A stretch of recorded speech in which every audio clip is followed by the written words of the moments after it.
Sam McKewon is the newsman. Sam McKewon, Omaha World Herald. On the Connor Happer Show on 1620 The Zone. All right, joined now on the Prairie Flower Casino Zone hotline by our good friend Sam McKewon from the Omaha World Herald. Sam, good afternoon. What's up? What's up, man? I'm all right. Kind of a nice day. Matt Rule was pretty quick today, about a half hour. No, I don't know. It was probably closer to 40. Well, I felt like he dragged out the last 10 minutes or so. He did. That's a good point. That's a good point. Yeah, well, I mean, we kept asking questions, though, right? Yeah, that's true. That's true. And he had to talk about Bud Crawford and blood moons and things like that. Yeah, well, like he would be a fun guy to be around, I think, because you get a couple of stories, you get some comments about Bud. Obviously, that's a big fight this weekend, and I know a lot of people who are interested in it. It doesn't necessarily move the needle with like 20-somethings, but there's a lot of folks who are really intrigued by the fight, and I know Matt Rule is one of them. Also, it's right smack dab in the middle of football season. Like if you do it in March, maybe people react differently around here. They do, yeah. He's fought some of his largest fights right around now, so that's just kind of the way he works, and he's got a tall order, one of his toughest fights ever. I do give him a really good chance of winning, but it will not be easy. What purpose did Saturday night serve? You wrote about this sort of idea in your rewind. Nebraska got the beat down of epic proportions. It's been a while since it felt like that. There are very few complaints coming out of Memorial Stadium that actually happened on the field in a 68-0 win. What does that do for this team this season? Well, I think it just puts a spring in their step, and it also gives them a sense of what it looks like to play and have success against a team like Akron, and to some degree what Houston Christian is going to be. I actually think Houston Christian might be a better team overall. We'll see, but I think it gives you a sense of how you can conduct yourself in a game like that, where you're not coming off a loss like Alabama was and playing ULM and beating them 73-0. Mm-hmm. And you're also not playing a brand name team the way that, some people will be doing this weekend. So, yeah, I think that's part of it, is it just gives you a sense of the culture and a sense of how you want to conduct yourself, and you want to play when you should win and you're the better team. And I take that as a step forward. I mean, I think Nebraska's had a number of situations in recent years where they show up to these games and they just don't play well. I mean, they lost to Northern Illinois in 17, and Troy in 18, and Georgia Southern in 22, and you got to go play these football games. And I feel like Matt Rule's got them in a good headspace where they do play these football games pretty well. Sam, you watch a lot of Big Ten football. Yeah. How well is Dylan Raiola playing right now compared to the rest of the quarterbacks in the league? He's playing well. I think he's doing a good job of staying on schedule, not making the big mistake. Obviously, there's some other quarterbacks in the league that are also playing really well. Dante Moore's playing well at Oregon, and I think he's actually played, quite well so far. I think Luke Altmaier's played pretty well. He's made some mistakes, but not too many, and he's played well. And so there's been some guys that have definitely stepped up, and then you have the other side of the coin with Iowa, where they paid $1 million for that guy or whatever they paid for him, and they're not using him in the right way, I don't think, and he's also not playing great. So, I think you can look at it both ways. I think Dylan's probably upper 4, upper 5 in the league at this point, and yeah, I have watched quite a bit, and he's doing a really nice job. And he's a little different, I think, than maybe what Washington's guy's doing, and he's playing really well. Dylan's more like a Drew Aller, and I think he's stacking up well. So I would say that Raiola is off to a really good start. Okay, quick aside. What should Iowa do with Gronowski? Well, they should embrace, running an offense where he is a runner. He's a runner. Yes. Yeah. That's what I thought they were going to do in the first place. And it's just the same. Well, they get pretty stuck. And there's reasons why you don't, and we've covered this many years when Nebraska had a running quarterback, that running quarterbacks tend to turn the ball over more. They don't always do it with interceptions. A lot of times they'll do it with fumbles. But for example, everybody thinks Lenora Sellers is, the greatest quarterback since sliced bread down there, and he's very good. But he had 12 fumbles last year, and that's what happens when you get running quarterbacks is they fumble the ball and they turn it over. And so I think one of the things that people are kind of paying attention to is, does Iowa want to risk that? And I do think they should. I think they should get to the point where they're a lot more comfortable just running the football with him and getting him out on the edge. And then when you start doing that a little bit, you create some situations where maybe you can get the throw game going a little.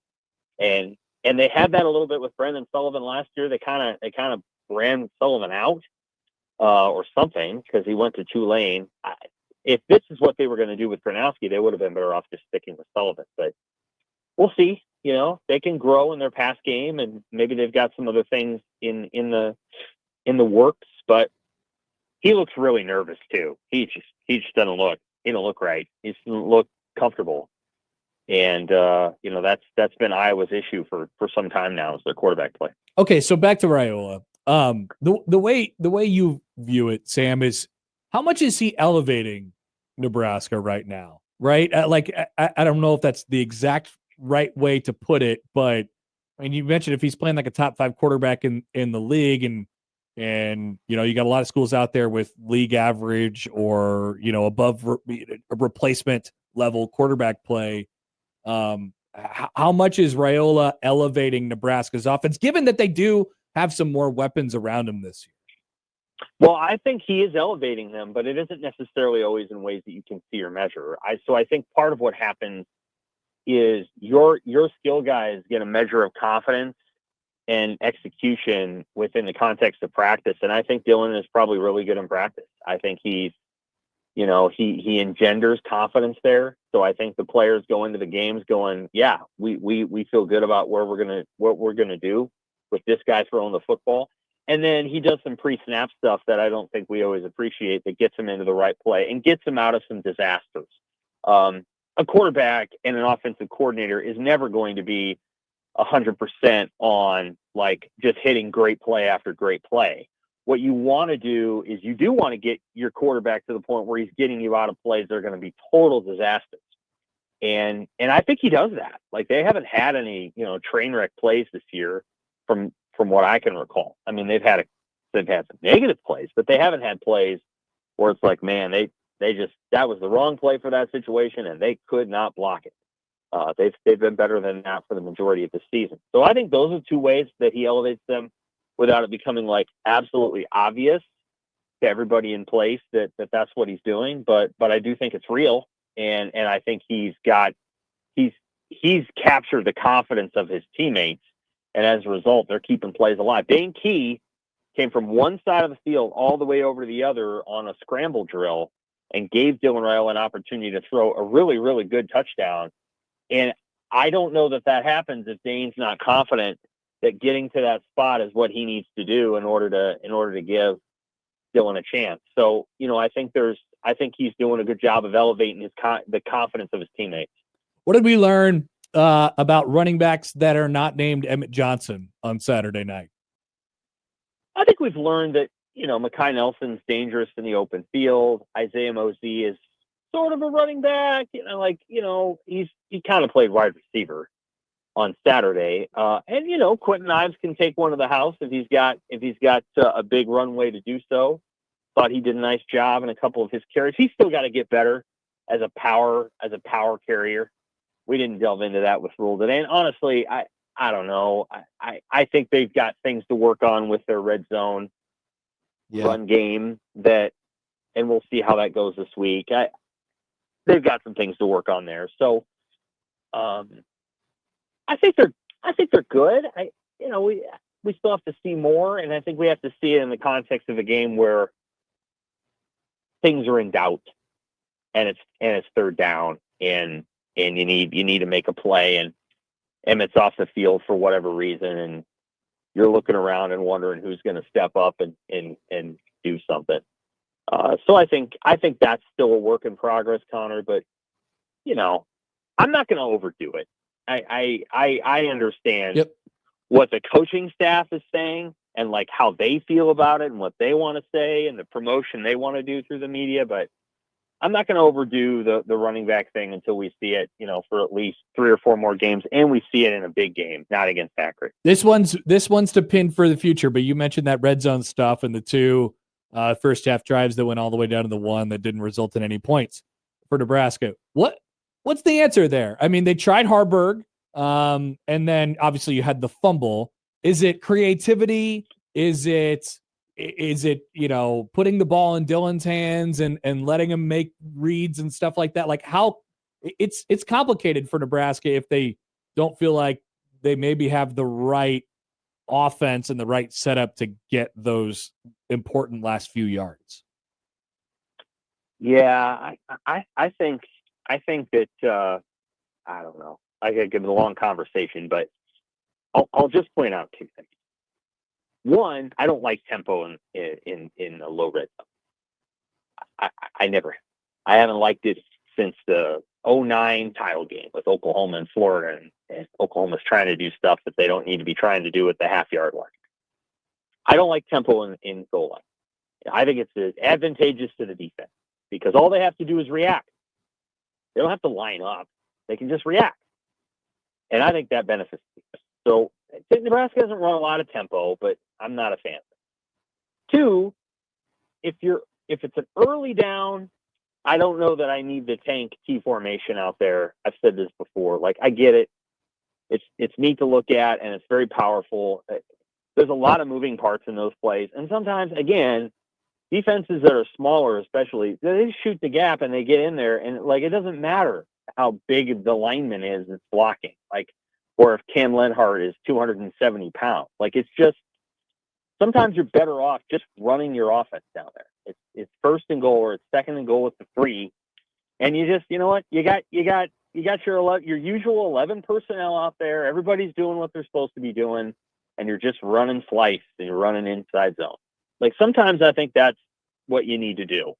And sometimes I think you can get down in the red zone and it can get a little bit, well, we're going to bring our special run play out here. And,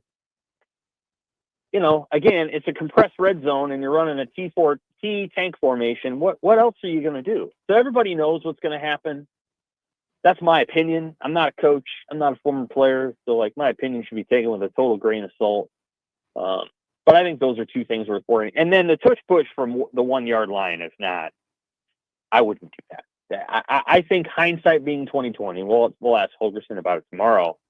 If you're at the 1 or outside the 1, tush push is not what I would run. You better be the Eagles if you're going to run it because you got to be really good at it. 1 yard is a long way for that particular play because you can't, with the tush push, the what do you call it? The variability of width that you're going to run it at is about the width of the center shoulders. And so everybody knows where it's going and you really, so like you better be able to do it in the right way. And so I think that play wasn't going to work. I don't know. There's a lot of different things. I don't love the tush push. I don't love the tank play from 1 first and goal at the half-foot line. Just run it in like you normally would. And I think if they did that, they'd probably be better off. All right, Sam, we'll let you go. Appreciate it as always, and we'll do it again next week.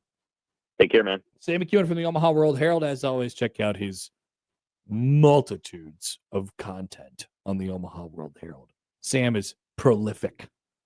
Content machine. He is. There's so many things to write. And Sam AP voter. And AP voter. And Sam has all the words for it. Sam is always up front with us and how when we ask him about his AP poll, he's like, yeah, you got to understand my AP poll is usually a little bit different than other people's AP polls. I think he did I want to say that I saw that graphic that the Reddit college football page does every week where it has everyone's. I think Sam had Nebraska in the top 25 this week. He did. Okay. Well, there you go. Sam had Nebraska in the top 25 this week. Did anybody else? Yes. Our friend Wilner Hotline. Oh, Mr. Wilner. Had We got to them- talk to that guy. He had them pretty high. And then there was people, we can talk about this next, but the slate where the week of the slate where Nebraska's playing Michigan, I don't think that's a particularly strong slate. And people were looking at possible game day locations. Michigan lost, and that kind of hurts it a little bit. And Ooh. I don't know, maybe if Nebraska wins 150-0 against Houston Christian, they'll say, wow, look at this. We have to go see young Dylan. We have to go see him play. I think it being a CBS game really hurts it. Probably. But I don't know what else is going on that week. That's the Illinois-Indiana week, right? There's like nothing really going on. Gosh. What a week. I know. We've waited all year for the Illinois-Indiana week, the college football playoff eliminator game. Let's see. We can figure this out. We're smart people. Go ahead, Josh. Tell me. I'm looking. Oh, you're doing a great job right now. Yep. Doing a great job of looking. So you got Nebraska, Michigan, you got Oregon State, you got Florida, Miami, you got Illinois, Indiana, you got South Carolina, Mizzou. That's sort of something. Auburn, Oklahoma is sort of something. Is it the week they go to like a weird place, like the Kibble Dome or Kitty Dome or? By the way, once again, I had an argument. I think I told the story on another podcast that I went on this weekend. I can't remember which one. Sorry. But when did you sleep this weekend? I didn't, Josh. It was hell, actually. Wow. But I was going down the elevator, leaving the stadium on Saturday night, and I was like, yeah, I think it was the conversation was happening. And I think it was, I was like, I think it's their most points scored probably since I was guessing at the time, but it was probably since that 2012 game against Idaho State. And some guy in the elevator, he was a press guy. I'd never seen him before though. And he was like, wasn't that game against Idaho? And I said, no. And he was like, yeah, I think it was against Idaho, the Vandals, right? And I go, no, it wasn't. I remember it. What are you, 12?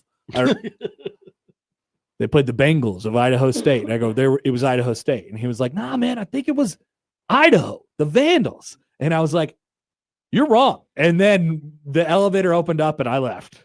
So I hope that guy figured out that it was not Idaho. I hate telling people that they're just flat out wrong, but I had to in that situation. It was an error. I was texting Josh Peterson Saturday night, and I'm like, I have no recollection of that game happening. I remember that game. Texas Tech, Utah is a game that weekend. Nebraska, Michigan weekend. Purdue, Notre Dame. Ugh. Okay, do you go check out the $27 bajillion roster at Texas Tech that week? Maybe. But it's at Utah. Utah's a lovely place. Utah is a lovely place. People forget. Devin Dampier. He's down there. I'll be there in a month. Josh is going on his PJ or whatever, his chartered, his CJ to Utah. Hopefully. Where they will have no beer for him to drink. Couldn't imagine driving there. Josh, don't worry. You'll get a spot. Don't be concerned. All right. We have a quick segment to get to on the other side. Actually, should we just not? What do you want to do? Let's produce this over the air. Josh, I have a bone to pick with you. Please. You stole a break from me today. I don't know why. Because Matt Rule was talking for I planned to do. Remember, we did the extra segment. Yeah. We did the extra segment. So I was like, but then he got to going. So I said, Josh, here's the plan. I even wrote it on the sheet. I said, here's the plan. Here's what we got. We're going to do this. This is how it's going to look. This is how it's going to be. And then, unbeknownst to me, until about 45 minutes ago, Josh was like, oh, yeah, I deleted one of the breaks because Matt Rule was yapping for so long. And I was like, Josh, I had it all figured out. We're both trying to produce our own show just differently and without talking to each other. I'll say this on my part. It is the last time I will ever take initiative again.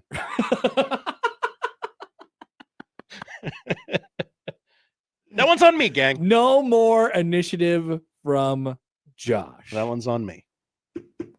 Okay. You do need to tell the fine people about underdogs at some That's right. point. So we should take a break. Let's do that. Let's do that so I could talk about underdog. Hey, it's great. Everyone. Yes, it is great. And there is a football game tonight, and football is back, and we love football. Underdog is the best place to make picks and win money all season long. And you could play right here in Nebraska. You could play right now while listening to the Connor Happer Show in the state of Nebraska. You could play if you are doing the Connor Happer Show inside of the state of Nebraska. Playing on Underdog is easy. Just pick whether your favorite players will go higher or lower. Stats like touchdowns, receiving yards, interceptions, and more. And if you get those picks right, you could win up to 5,000 times your cash. You can play with as little as $1. So look ahead to tonight where you have Chicago and you have Minnesota. Let's see. Who do we have? Many options like, DJ Moore, 57.5 receiving yards, higher or lower. You choose for yourself. You could go Colston Loveland, Michigan guy, 28.5 receiving yards, higher or lower. It's all there for you. You can slam them all together as well. You should do it and do it now. Download the app today. Sign up with promo code HAPPER1620 and score $50 in bonus bets when you play your first $5. Promo code HAPPER1620. Millions of fans have already won billions making picks on underdogs. Will you be next? Underdog. Make picks, win money. Must be 19 plus and present in Nebraska. Terms apply. See assets.underdogfantasy.com/web/play and get terms _DFS_.html for details. Concerned with your play? Call 1-800-GAMBLER or visit www.ncpgambling.org. The Connor Happer Show I told producer Josh I desperately want to go home. on 1620 The Zone.